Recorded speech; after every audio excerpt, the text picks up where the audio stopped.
Good evening, good morning, depends on what time you watch this video. So, I'm going to talk about the government's website in Canada about COVID-19 death and the cases, all the studies, the numbers that have they have shown. So, we'll go through this. Let's look into it. So, this is the government's website, and you can see as of February 1st, 2022. So basically, that means they calculated all the years from 2020, 2020, 2021, and 2022. So all these numbers is all together. So you cannot completely properly study this. So that's what makes things more confusing. It's not fully clear what was on each year. So when you scroll down, and if you have to compare certain numbers, you cannot really figure out, was it COVID death, more COVID death on the first year, and there's only a few hundred deaths on this year in the beginning of this month, or maybe there was few thousand deaths, like probably 1,000 dead last year. So we cannot tell yet. So let's look at here for the moment. Over here it says others, and I'm not sure what do they exactly mean by others. There's male, female, and others. Maybe they're talking about pets.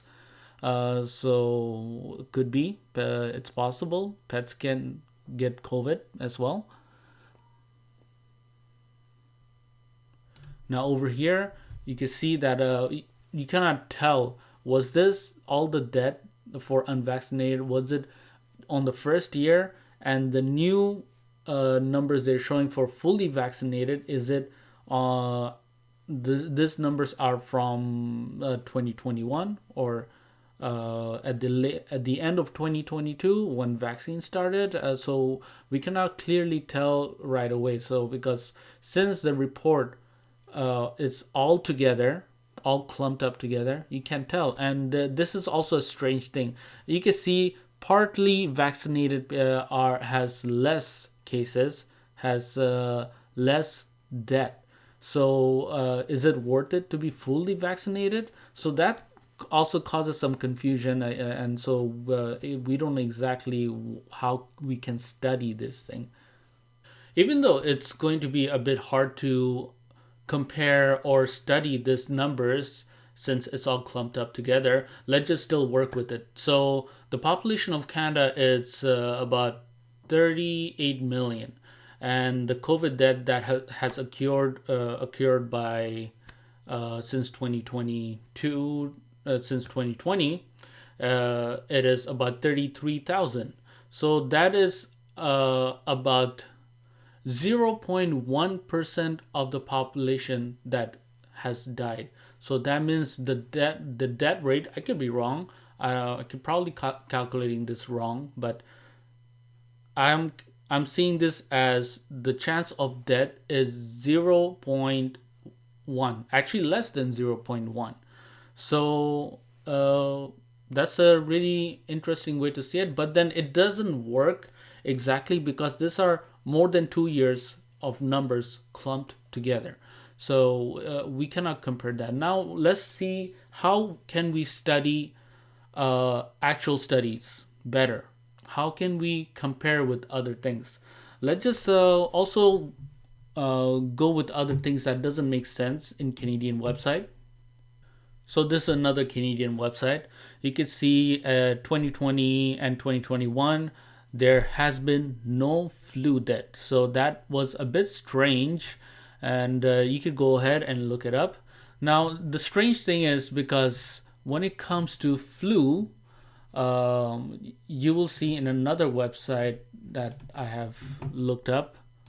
Here it shows on the top all the years till 2020, and you will see there are other deaths that happens once a year more than COVID deaths, and they are flu death. And this is something I really want to point out.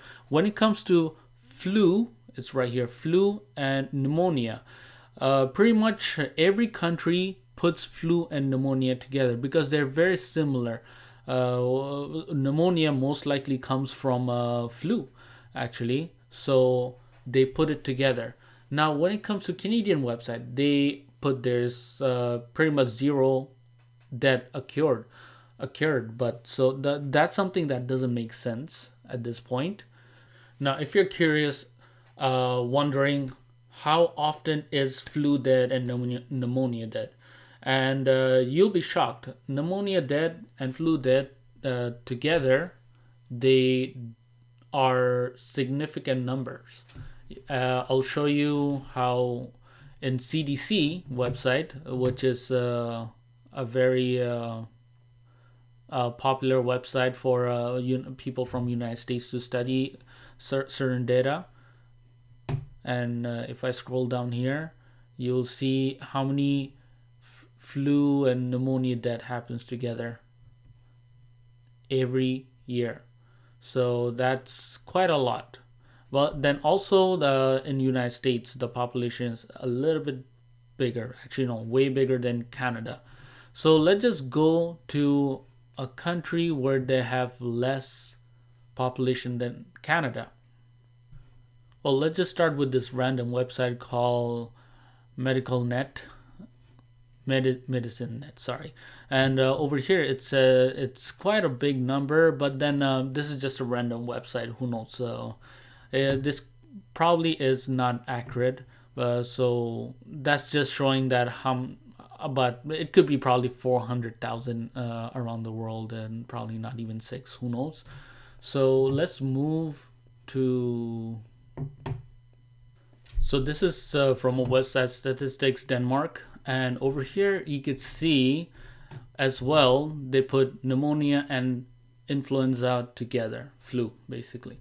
So over here you can see each year what kind of deaths they had from flu and pneumonia, and that's pretty much everywhere. They put this together. That's quite common. I wish they wouldn't, but then I'm not a scientist. Maybe they just go together always for some reason. So where am I going with this exactly? What I'm trying to say is that COVID death is not exactly just COVID death. There could be many other reasons why the person died, and they just happen to have COVID for the moment. It could be COVID death and other death together. So when people do autopsies, that's what I hear from my wife when she does work in the morgue and all that. So they don't give just one reason. They could be several causes, even up to 4 causes. All right, so let me explain here more clearly. As you can see, this is the CDC website again, and it's weekly update, selected demographic, and geographic, blah, blah, blah. So tongue twisting right there. There's a table right here. You could go to the website and check out things you like. I'm gonna leave a link, and whatever I will leave a link with, you'll see in the description, and it's right here, this table number 3. Now it doesn't really say somewhere. I think it's mostly vaccinated people or mix of both. You can see over here. This is what I'm talking about. What Canada doesn't give you, this type of details when it came to all the COVID that they marked, that they announced that it was COVID death. Over here they put COVID death and other cause of death as well. Influenza and pneumonia, it's over 400,000, and then they give the age group and all that, and it seems like people who are on this age are the worst. They get the worst, unfortunately. And there are the other cases, heart problems. So it's not always. This is what I'm trying to explain. It's not always the COVID that kills the person. It could be other cause as well. Just like sometimes other fever or other type of sickness or other type or a surgery can bring other sickness, other illness, and that can kill you. For example, someone can go down to a surgery table, can come out all fine, and the next day they could be dead by who knows what. When they do autopsy, it could be some other problem, blood clot. There's many reasons, or it could be the surgery itself didn't just work well. So you cannot always know the actual cause of death in many cases. Not all, but in many cases, it's quite often the amount of cases. Now, I cannot give you numbers with that. This is by experience. What my wife did at her work, and what she knows, and that's how I know. And through this numbers as well, this is the closest numbers I could give you. Not even this. Not everything is perfectly accurate. Yeah. So basically, 80% of the COVID death had about up to four other health problems, not just COVID alone. So other 20, heck, probably even 95, because this is a bit old. I remember this numbers months ago. That things are could be different. So I don't know why they didn't update this yet. These are pretty much the same numbers, but the date they changed the date here. So let's continue. Now I could go on for a very long time. I have like all this about 10 or 9 or 11 different studies about different things, but mostly pretty much different things. But there's also natural immunity, and I'm not going to spend too much time on going through all that. That's a lot of stuff. It took a while to go through that, and that's what I was doing my project and studying that at the same time. I thought it would just go well together, so that I took good advantage of that, going through that, and more half of the things I didn't even understand. So let's continue. Now let's talk about natural immunity. Natural immunity is a thing. Now let's go back to again a CDC website. It's more easier to understand. Actually, all studies are very complicated. They look very. It's hard to understand when it comes to studying this research data and studies. So that's why I'm going to CDC. It's more easier to explain.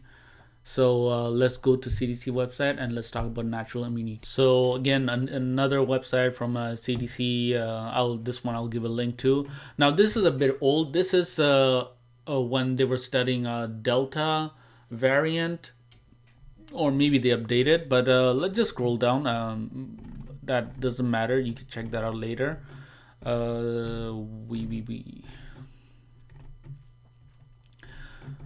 Now let's go to this part of the data.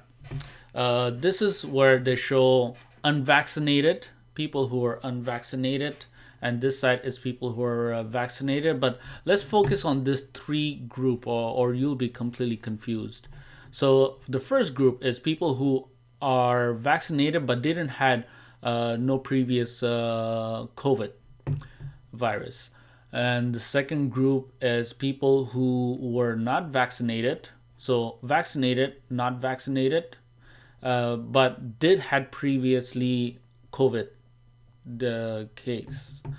And the third one is vaccinated and also had COVID case before getting vaccinated, I guess. So at the beginning, things didn't look that well. People who were vaccinated but didn't had COVID previously.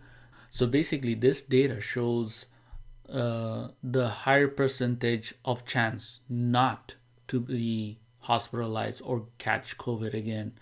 I think mainly hospitalized.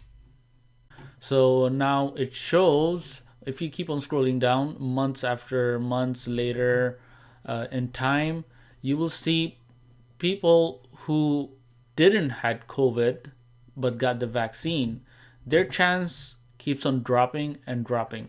And people who did get COVID but not vaccinated, their chance of not getting the virus keeps on getting higher and higher. And same goes with people who got the COVID and also the vaccine. Same goes with them. And you could compare the difference here. But the more you go, the more you'll see in certain cases, in certain place, vaccinated and non-vaccinated are pretty much the same. And if you go in different cities, it's quite random. Uh, See, like, where is this? This is in New York. In New York, where it's really, really compact over there, people who are not vaccinated and vaccinated, you'll see there's almost about the same number. And the same thing, California, and it's about the same. Now, this is another interesting thing, and also in certain studies doesn't add up. There's a lot of different studies out there, guys, and if you want to spend your whole life doing nothing and study all this, yeah, you could do that. So this one here, it shows when the Delta variant was going up. Does it mention Delta? When I was looking at this, they mentioned Delta. So, oh yeah, right here, start of the Delta. So it went up, then it went down, and over here you'll see down here, unvaccinated previously had COVID. Their line is down here. So they had less hospitalization compared to people who were vaccinated and didn't had COVID. So because since their body was not used to it, so vaccine didn't actually work. And the other thing is vaccine don't last. The vaccine efficiency drops after 6 months.